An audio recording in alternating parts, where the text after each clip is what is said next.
မြန်မာနိုင်ငံမှာစုညံတန်တွေရာတဖြည်းဖြည်းဆိုးရွားလာနေပြီလို့တက်ရောက်ဆွေးနွေးတဲ့သူအားလုံးဒီပါကအခုပတ် DVB ဒီဘိတ်မှာလက်ခံဆွေးနွေးပြောဆိုသွားပါတယ်။ကျွန်တော်တို့ပတ်ဝန်းကျင်မှာစုညံတန်တွေညံလုံးနေပြီလားဆိုတဲ့ခေါင်းစဉ်နဲ့အခုပတ် DVB ကိုပြုလုပ်သွားခဲ့တာဖြစ်ပြီးစုညံတန်တွေကိုဘယ်လိုထိန်းချုပ်ကြမလဲဆိုတဲ့အပေါ်မှာတော့သဘောကွဲလွဲမှုတွေရှိခဲ့ပါတယ်။လူတွေကလည်းတစ်ခါကြတော့ mindset ပေါ့နော်။ခုနပြောတဲ့ပတ်ဝန်းကျင်ကိုထိခိုက်ဒလားမထိခိုက်တာသူတို့ကိုယ်တိုင်စဉ်းစားတင်တာပေါ့။ကျွန်တော်တို့နိုင်ငံရဲ့ယဉ်ကျေးမှုအရာဗြဟ္မစိုးတရားနဲ့ဒါတကယ်နေနိုင်မယ်ဆိုရင်ကျွန်တော်တိုင်းပြည်ကဖွံ့ဖြိုးတိုးတက်မယ်လို့ကျွန်တော်ဒီလိုအပြုတ်တဘောမြင်တယ်ပေါ့နော်အဲ့တော့ဗြဟ္မစိုးတရားဆိုတာဘာလဲဆိုတော့ဟုတ်ကဲ့ဆရာကြီးလက်တွေ့ဘဝမှာဘယ်လိုမှအသုံးမတည့်သောစကားများပြောနေတယ်လို့ဆရာကကျွန်တော်ညင်းမရစေ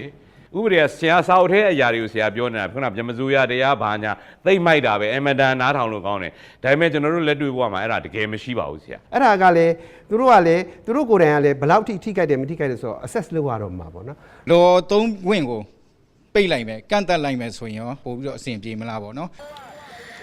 သိပ္ပံပညာရှင်တွေကတော့အတန်ကိုဒက်ဆီဘယ်လို့ခေါ်တဲ့ unit နဲ့တိုင်းတာပြီးဒက်ဆီဘယ်80ကျော်ရင်စုညံတန်လို့သတ်မှတ်ထားပါတယ်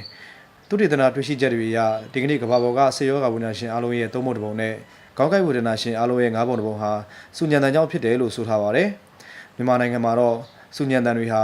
လူတွေရဲ့အာဏာစိမ်းနဲ့ဘာသာရေးကိစ္စတွေကြားမှာကြီးထွားလာနေတာဖြစ်ပါတယ်ကျွန်တော်အိမ်ကဓမာယုံနဲ့ကန့်တယ်အတန်မစဲပထန်းလှုပ်တိုင်းကျွန်တော်ဝရန်တာမှာလာပြီးလော်ကြီးတင်ထားတယ်ဗျာအဲ့ဒီမှာကျွန်တော်တို့သားမီး2ယောက်ထဲရှိတာပါသားမီး2ယောက်ဒီယူမတက်ကိုကြိတ်မိတ်ပြီးခံစားရပါတယ်ဒီ hammer stroke ရိုက်တဲ့အတန်ဟာဒီပေ90ကွာနဲ့လှမ်းတိုင်းလဲလို့ရှိရင်150 decibel လောက်ရှိတယ်ဒါမခံနိုင်ဘူးနိုင်ဝက်ကျော်သွားရင်မကောင်းတော့ဘူးနိုင်ဝက်ကျော်သွားရင်ဒါကိုယ့်အတွက် effect ဖြစ်သွားတယ်ဒါ ear drum တွေလည်းထိခိုက်လာတော့မယ်အဲ့အချိန်မှာကြက်ကြားလာလို့ရှိရင်စောစောလေးစိတ်တူတယ်ဆိုတဲ့ဟာမျိုးတွေဖြစ်လာဟုတ်ကဲ့ပါဆရာစိတ်တူလွယ်တာမျိုးတွေဖြစ်လာတာမျိုးတွေ့ရတယ်စိတ်တူလွယ်သလားဆိုတော့လွယ်တယ်လို့ပြောရင်လည်းရတယ်ပေါ့နော်မလွယ်ဘူးဆိုရင်လည်းရတယ် every hit of hammer makes me happy ပေါ့နော်အဲ့ဒါဘာလဲသူရိုက်တန်တစ်ချက်ကြားလိုက်တိုင်း तू ကပြောတယ်ဘယ်သူကပြောလဲဆိုတော့ contractor ကပြောတယ်အဲ့တော့ every hit of hammer makes me hell ဆိုတော့တန်ရိုက်တန်တစ်ချက်ကြားလိုက်တိုင်းလူကငရဲရောက်သွားတယ်လို့ပဲဘယ်သူကခံစားရလဲဘာမဆိုင်ညာမဆိုင် construction ဘေးမှာသွားနေတဲ့လူတွေကခံစားရတယ်အဲ့တော့ဒါကိုကိုယ့်အတွက်ဒီအတန်ကဘယ်လိုအဓိပ္ပာယ်ရှိသလဲကိုယ့်အတွက်ဘယ်လိုမျိုးအကျိုးသက်ရောက်မှုရှိလဲအဲ့ဒီပုံမှာမူတည်ပြီးတော့ကွာခြားသွားတာတွေတော့ရှိပါတယ်အဲ့ဒီလိုပဲစုညံတန်ရှိလာရင်တိုင်တန်းမှုနေပါသလိုတိုင်တန်းလာခဲ့ရင်လည်းအာဏာပိုင်တွေအနေနဲ့အရေးယူမှုတစုံတရာမရှိတဲ့အတွက်အခုလိုဆွေးနွေးလာနေတာဖြစ်တယ်လို့တက်ရောက်လာတဲ့သူတွေကဒီဘိတ်မှာထောက်ပြဆွေးနွေးသွားခဲ့ကြပါတယ်အခုလိုစုညံတန်ပြဿနာနဲ့ပတ်သက်ပြီးသက်ဆိုင်ရာအပါအဝင်လွှတ်တော်ကအရေးယူဆောင်ရွက်တာမျိုးမရှိသေးတဲ့အပေါ်မှာလည်း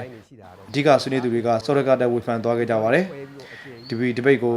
အပတ်စဉ်တနင်္ဂနွေနေ့ည9:15မှာထုတ်လွှင့်ပြသနေတာဖြစ်ပြီးထက်ကျော့အစီအစဉ်ကိုဗုဒ္ဓဟူးနေ့နဲ့တောက်ကြနေ့တွေမှာပြန်လည်ထုတ်လွှင့်ပြသနေတာဖြစ်ပါတယ်ဒီဘိတ်ကို website ဖြစ်တဲ့ debate.net မှာဝင်ရောက်ကြည့်ရှုနိုင်တယ်လို့ Facebook ဖြစ်တဲ့ www.facebook.com/debate.debate မှာလည်းဝင်ရောက်ကြည့်ရှုနိုင်ပါတယ်